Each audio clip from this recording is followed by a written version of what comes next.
friends. My name is Stephanie Romero, and I am the founder and executive director of Awaken Pittsburgh. I want to welcome you to our podcast, The Ripple Effect.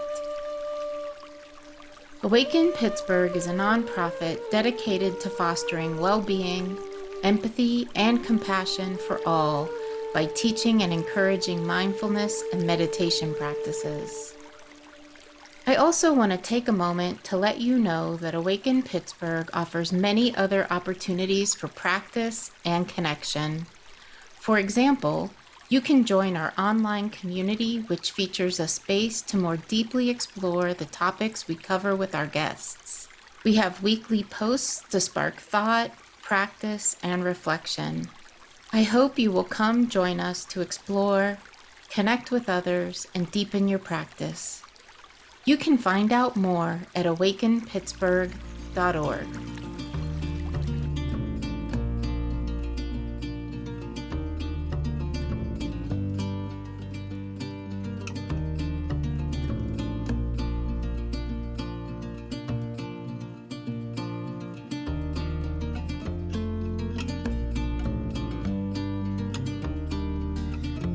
This episode of the Ripple Effect podcast, we have Dr. Randy Bartlett, who is the head of school and founder of City of Bridges High School here in Pittsburgh, Pennsylvania. Randy has been working in education and nonprofit organizations for more than 2 decades. He has been a public school teacher, principal, director of curriculum, instruction, and assessment. He has designed and directed the Pittsburgh Urban Teaching Corp and teaches currently at Chatham University. He has a BA in History and Religion from Oberlin College, a Master's in Education and Integrated Learning from Antioch University, New England, a Certificate in Education Leadership from Keene State College, and a Ph.D. in Leadership and Change from Antioch University. Randy, I'm so glad to be on the conversation with you. We've worked together in a number of different ways in the past, but haven't actually had a deep conversation around the topic of appreciation. So I'm grateful to you for joining us on this topic. Yeah, thank you, Stephanie. It's so much. It's such a pleasure to be here, and to start off on the topic of appreciations. I appreciate the work that you do for providing this opportunity to have this conversation. So thank you for that. Yeah, my great pleasure. So I love to start off the conversations by just framing it in mindfulness and asking everyone about their own practice and maybe the role of mindfulness in their life. So anything you would like to share around that would be lovely. Yeah, absolutely. So the practice of mindfulness has been part of my personal life for many years. Actually, I'm way back in college, which seems like an awfully long time ago. I was a religion and history major, and that was my first sort of introduction to mindfulness, and sort of meditation in general through a sort of academic lens. But then I also began some independent practice at that time, and have sort of engaged with different arenas of mindfulness, and still now practice on my own. I'd like to say every day, but I wouldn't be honest if I was saying that. I attempt every day. And then it certainly has been part of my professional work as well, in running a high school and bringing that sort of practice and habit to students, to young people, has been part of my work too. Yeah, maybe you could say a little bit more about what that has looked like, the bringing practice to students in the school that you lead. Yeah, I mean, so when City Bridges started, every day opens with an all community meeting, and mindfulness has been a part of that process from the beginning. And some young people have really gravitated towards it, and some less so. I think it's true of anything. But just having that space for even just a brief time to sort of center oneself and focus on the just the experience of being mindful. It sets a really important tone for the day. And again, it's some students find it really beneficial, some are more resistant, but I think just having that exposure and that option is an important thing, important part of what we do. Awesome. Yeah, and I guess to segue to appreciation, I would love to hear just kind of in general what that word or maybe the practice of appreciation means to you and how you've integrated it into your life. Yeah, so I think appreciation is really both personally and professionally um, central to the way that I try to lead my life. It's, even in, starting professionally and talking about City of Bridges. So there's that morning meeting, all community meeting that starts the day, and then every day ends with an appreciation circle, where we gather as a community and just take, 5 to 10 minutes or so when we go around the circle, and everyone appreciates something about the day, about a community member, about a learning experience that they had. And it's one of my favorite parts of the day because it ends the school day on this note of acknowledgement of how important and special we all are. And it also serves to give acknowledgement and appreciation to the small acts of a community that may go unnoticed, but when they're spoken aloud in that community setting, it supports the individuals themselves, but then it also helps to establish like a culture of appreciation and acknowledgement within the community. So that's certainly like a central part of what we do here at City of Bridges, and that's a sacred time. Like that happens every day, no matter what. And then I think in terms of appreciation in general, so I like circling back again to my college years. I was first introduced to my area of focus was sort of modern religious thought, and I ended up reading I and Thou by Martin Buber at some point when I was in college, and that was my first sort of exposure to really thinking about the ways in which we relate to each other as human beings. And he sort of proposed these two fundamental relationships, and I-it, in which the subject interacts with the other, and it can be a person or a tree or a community, in order to derive benefit from the subject, and then an I-thou or an I-you relationship in which the sort of dialogue, the experience, the presence of another is unmediated by benefit, and instead it's just it exists in an appreciation for the inherent worth of the other person, of the environment, of the tree, or whatever it happens to be. And that was really profound for me personally. And then being an educator, I mean, I joke with my students that I've never left school since I was 5 years old, because I started kindergarten and then all the way through college, and then was a substitute teacher in graduate school, and here I am now all these years later. But I think one of the driving forces behind the decisions that I make professionally and personally is this idea of how do we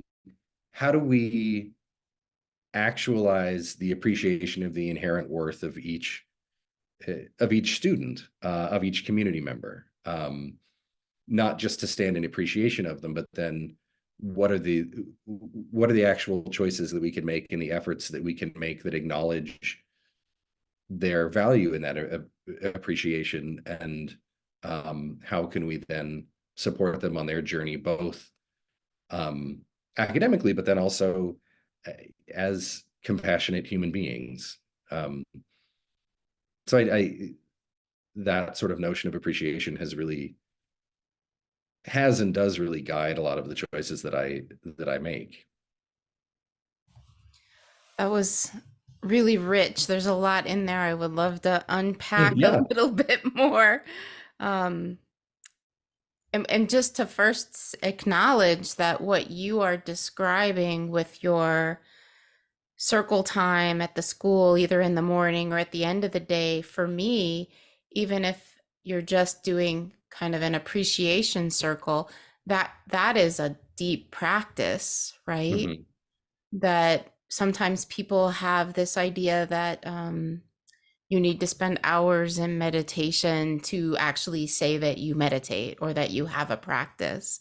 But really, like that pause to notice what's going on, to just take a moment and reflect, and then kind of connect with the sense of appreciation.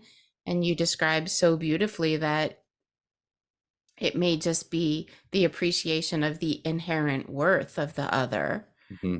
right? That that's actually quite a deep practice. Yeah, and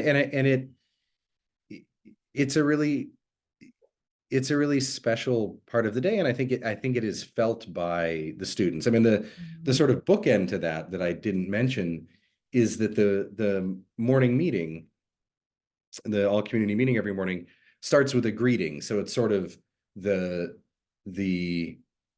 uh, not the reverse of that, but that again we're in a circle, and um, every student then greets the student next to them, making sure that everyone in that community is greeted by name and acknowledged and seen. And that's how the day opens before anything else happens, and then the day ends with those appreciations. And I think it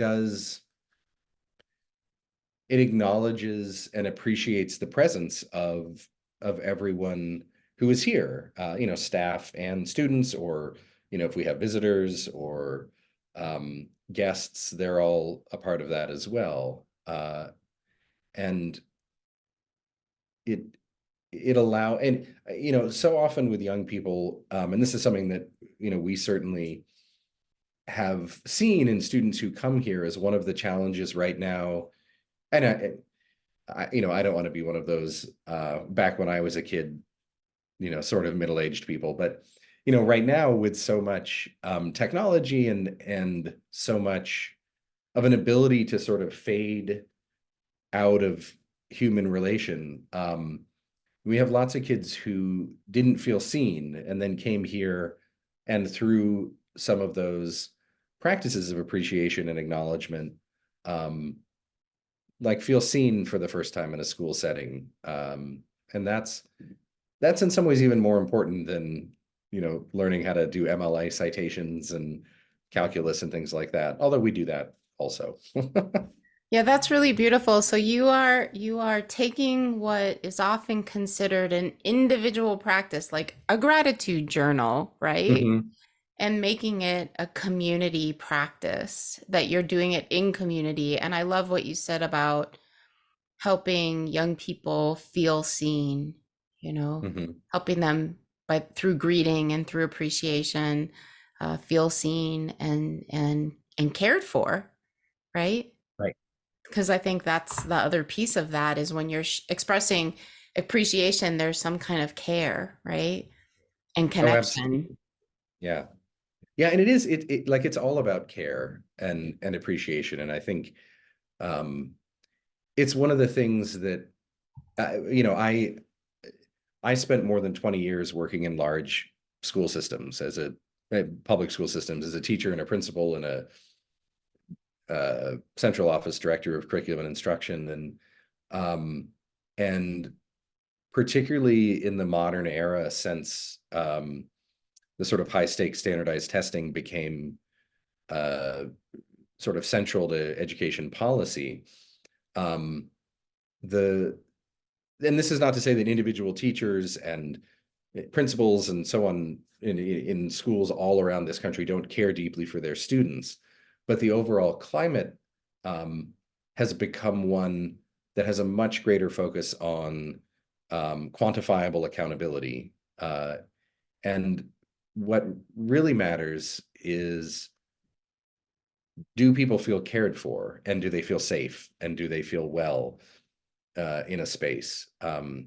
Because frankly, one of the dirty secrets of school is that lots of the facts, maybe many, maybe most of the facts, and the things that you learn in high school, and it's true of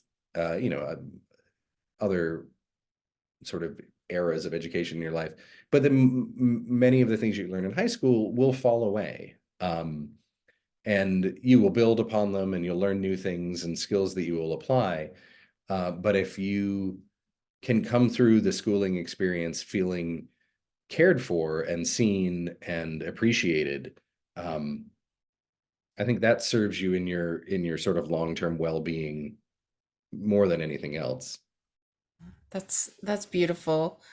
Yeah, and myself having been in large education systems for quite a number of years as a teacher and other roles, I really, really feel that in my heart. And I think it's also true for the educators, Yeah, right? They don't feel appreciated and cared for by those systems as well, because they're the quantified number that is assigned to the student based on achievement is also assigned to the teacher, right. right? And so yeah, what you're naming something that I think is actually really painful for a lot of educators in our current system, and actually removes the possibility for educators to just appreciate the inherent worth of each of their students. Yeah. No, I think that's absolutely true. And the sort of autonomy and the agency that so many teachers have has been stripped away in so many school settings. And then even in the sort of the care and the appreciation, they don't have the flexibility to really meet those young people where they are, because they're limited in the choices that they can make. I mean, it's certainly in some schools, the curriculum and instructional methods are very prescribed in an attempt to increase those test score metrics. And the truth of the matter is, and I think we all know this, that people are different, and young people are different, and sometimes they need different things, and they need different approaches, and sometimes they need just to step back and be cared for. And there's less and less freedom to do that, and freedom to really, this is less of a sort of care, but also freedom to create experiences that really help children catch fire and appreciate, in a sort of different sense, um, different ideas and perspectives and lenses. Right now, we have a year-long class here at City of Bridges that's a James Baldwin immersive. And so there's a group of students, 9 through 12, who have spent all year really diving deeply into James Baldwin's writings, his fiction, his essays, and they're so excited, and have built such an appreciation for this author and thinker, and really, remarkable human being, because they've had the time and the space to do so. And that form of appreciation is different, but it's also another part of that sort of puzzle, and what appreciation means. Yeah, I love that. Well, multiple things there. One, that you're giving kids that real depth, right? Because a lot of times, at least in my experience in public school, you often do the mile wide and you can't go Right. deep, right? You can't go deep with young people because the curriculum's so packed and you're just like next, next, next, next, right? Plugging along to try to cover everything that you're expected to cover. So that feels kind of rich and delicious to me, thinking about it from, past English teacher life here. Yeah. So that feels really wonderful. And the other thing that I'm thinking about is that James Baldwin is intense. Yes. James Baldwin names things that we might often want to ignore, not look at, push away. And so you're talking about appreciating James Baldwin. And, one of the questions that I had was, how do we use our mindfulness practice or a practice of appreciation to not push those things away and be able to support ourselves in sitting with them? And Right. so I would love to hear your thoughts about how appreciating someone like James Baldwin, who is rising raising all those issues Mhm. that we maybe don't even want to talk about, right? Because he Yeah. was very direct in raising Yes. a lot of issues that we, even to today, and that was some years ago, Yeah. still don't want to talk about, and we even have pushback in the schools now about, Right. that's making my kids uncomfortable to talk about that. Yeah. Yeah. And I think that comes back to um like setting the sort of atmosphere and the culture of care and appreciation in a community, because in order to grapple with um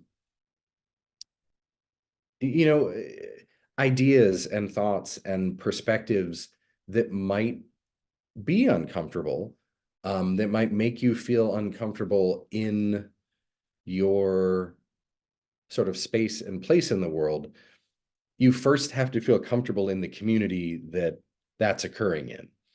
Um, that in order to be comfortable with discomfort, you have to feel safe and you have to feel um, acknowledged and appreciated uh, before any of that can happen. And and it's really important, I think, for us as a society to have those spaces where we can grapple with um, ideas that might make us uncomfortable or might hold a mirror up to us about ourselves. I think it's just as true for adults as it is for um, young people, that the the world is full of things that might make us uncomfortable, but we probably need to grapple with if we're going to have um, a sort of preferred future that is more just and equitable and joyful. But you have to have those spaces where you feel safe in order to do so. Um, and so I think that's really the key. You can't just sort of dive into it without making sure that you have a safe and caring community first. Yeah, that's a really great point about, and I think you're just naming psychological safety, right? Hmm. I think that's a really great point because it's very hard when we're already feeling threatened to then hold something even more difficult, right? We're Right. already escalated, right? We're already on the defense. One more thing it's gonna unsettle us more. Yeah. Yeah. And and then are un if you're entering in an unsettled state and then you are uh, discussing and exploring things that might make you uncomfortable, your ability to um, really engage without um, or sort of like unmediated by a sort of larger discomfort becomes diminished, and you can't get the sort of same depth and growth if you're not in a place where you're appreciated and feel appreciated and acknowledged first. Um, and Baldwin is a good example, but there are other, um, there's certainly other topics that we cover here that fit into that same category. That if you, want to have, I mean, school serves many functions, right? That it certainly has an academic function. It has a democratic function. I've always wondered, what would our schools look like if the metrics they were measured against were, future voter participation of graduates instead of test scores. But schools also play a critical role in exposing people to people of different backgrounds, different perspectives, different lived experiences, both in your classmates and then in the content that you have. And so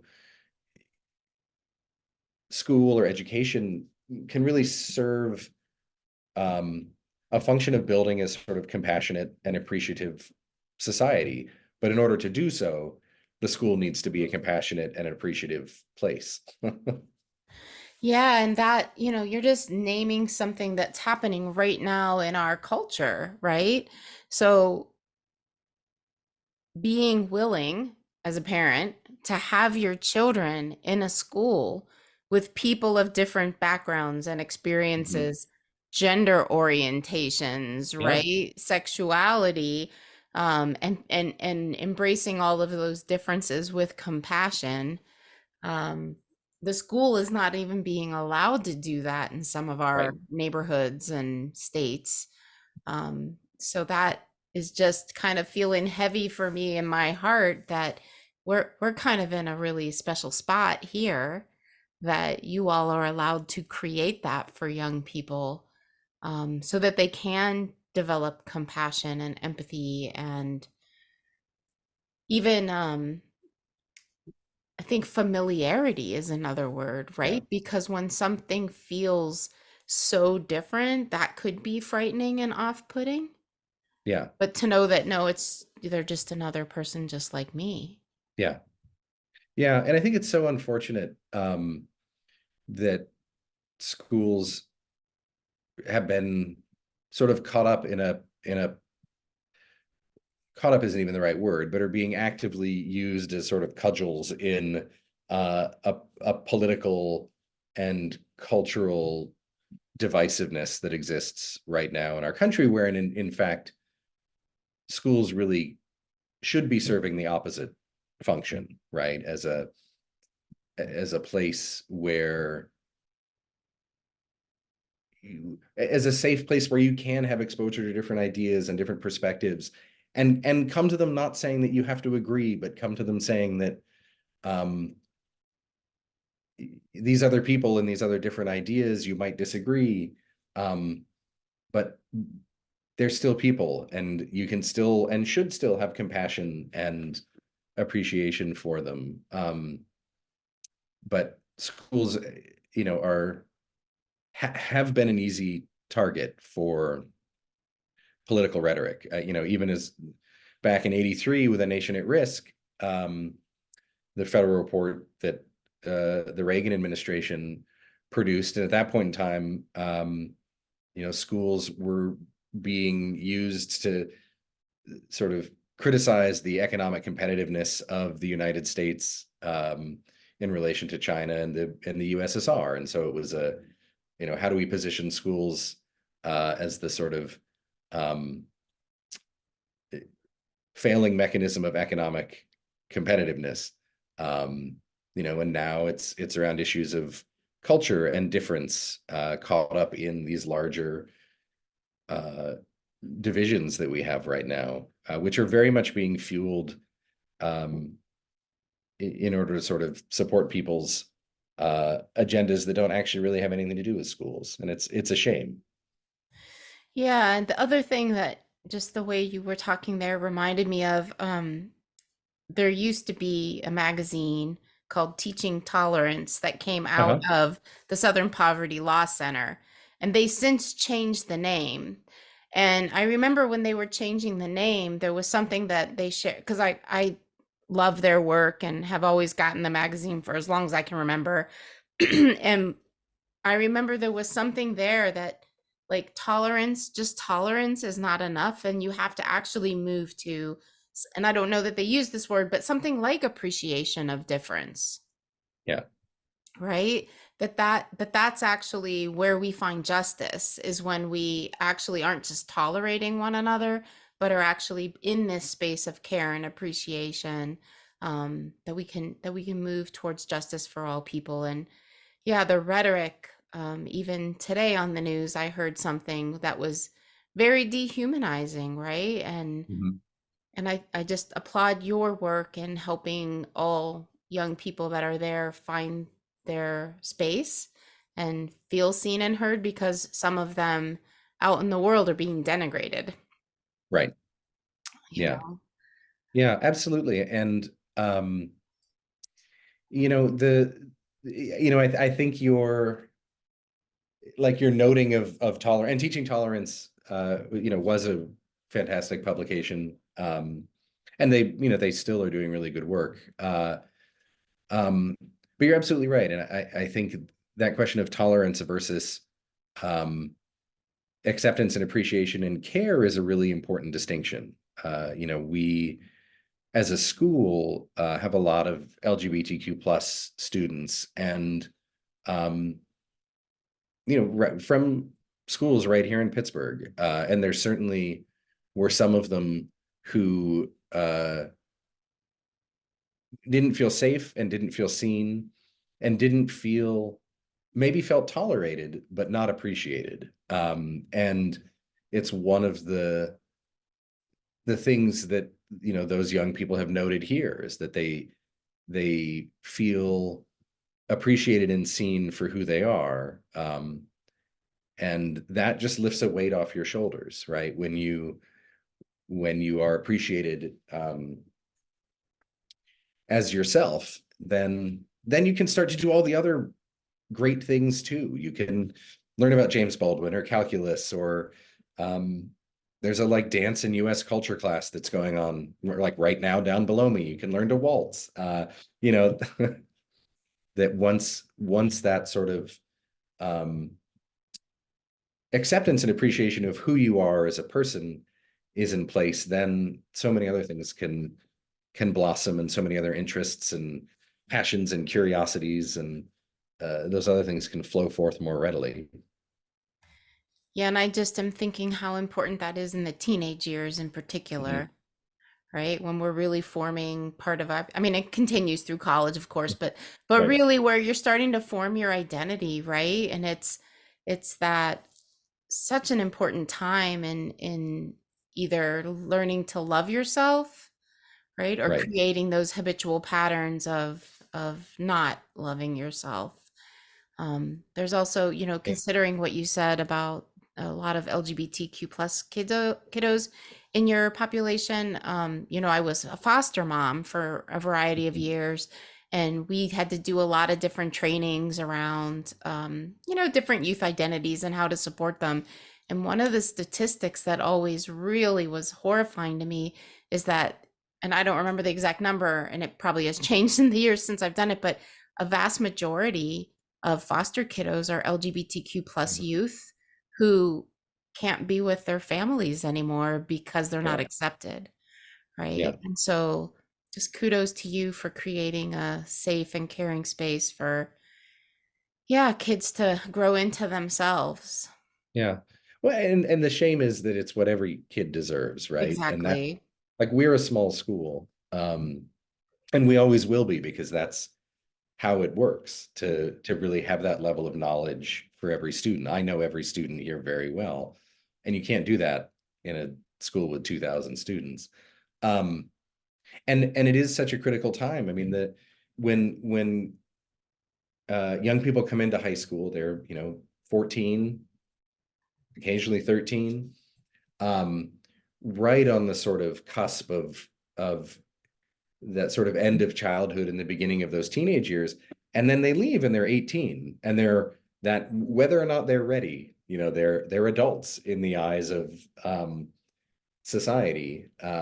And so over those 4 years, it's this critical time, and you see so much um, like growth and development and change over those 4 years. They really are a critical 4 years. And as you said, that can either build habits that are perpetually or potentially harmful, or they can build habits of confidence and self-love and wellness that then feed on into life. And I wish that could be true everywhere. But I think it's not, but maybe we'll figure out how someday. Well, maybe folks will be listening and be inspired to shift something in their own location. Well, Randy, I this has been lovely, and I'm sure we could talk for hours and hours. But I have one question that I've been asking all of the folks Yeah. participating in the podcast. Do you have a favorite resource that supports, and it could be your mindfulness practice or your appreciation practice, that you would like to share with listeners? A favorite resource. Well, it sort of fits. And I'm sure it's love, great.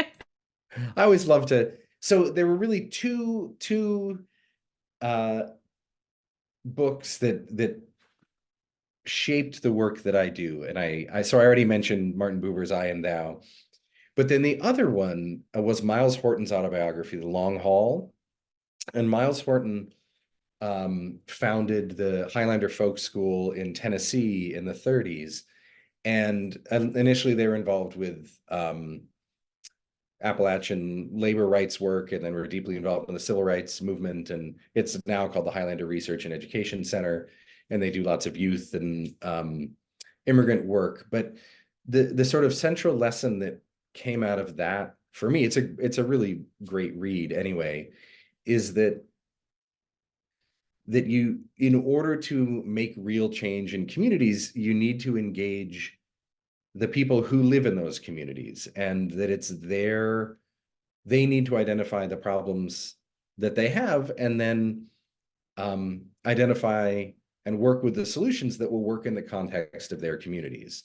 And I think that ties into the appreciations and the gratitude and the greetings and the being seen, because for youth right now, and to some degree always, but I think especially right now, it's hard to be seen and appreciated and acknowledged. And so that framing around letting youth identify the things that they need, and in this case being seen and appreciated and cared for, and then creating the spaces where that can happen, that sort of community agency was really influenced by that book and that story. So that would be the recommendation I would throw out there. Well, thank you for that recommendation and the idea to investigate with youth what they need. Mhm. I think that doesn't even occur to most schools, right? I Yeah, really honestly feel like what you are naming is considering your school community the community, right? yeah, And investigating what they need and want to help them move themselves forward. I honestly, I think most public schools don't consider that. They yeah. consider parents, right? The school board, the state regulate, on up. But the kids themselves, I don't think they think of it that way. No, I mean, I tell the kids sort of half jokingly, but not really, like, I have a bachelor's, I have a master's, I have a postmaster's, I have a PhD. I'm done going to school. Like, this is your high school experience. What do you need it to be, in order to meet your needs? It's not about me. Um, it's about what experience do you need to have over these 4 years to Mhm. allow you to have or just build towards the preferred future that you want for yourself. And what might that be? Um,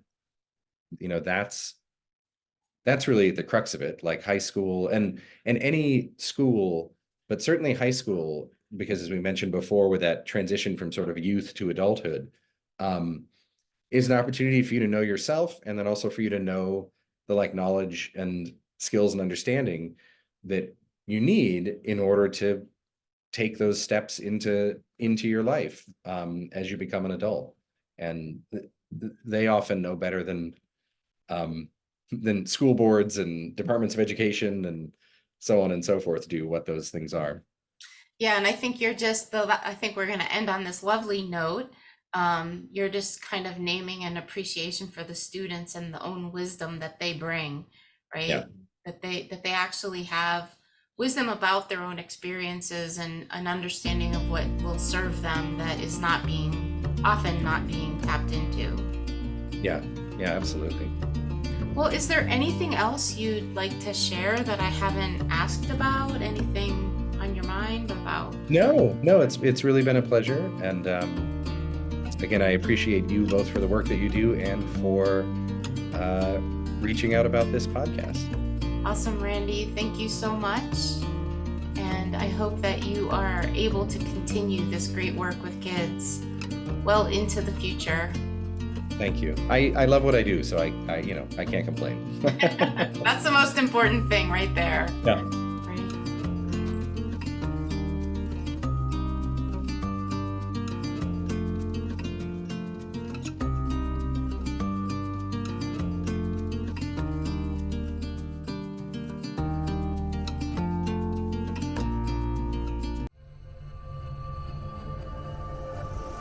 Say Something Studios.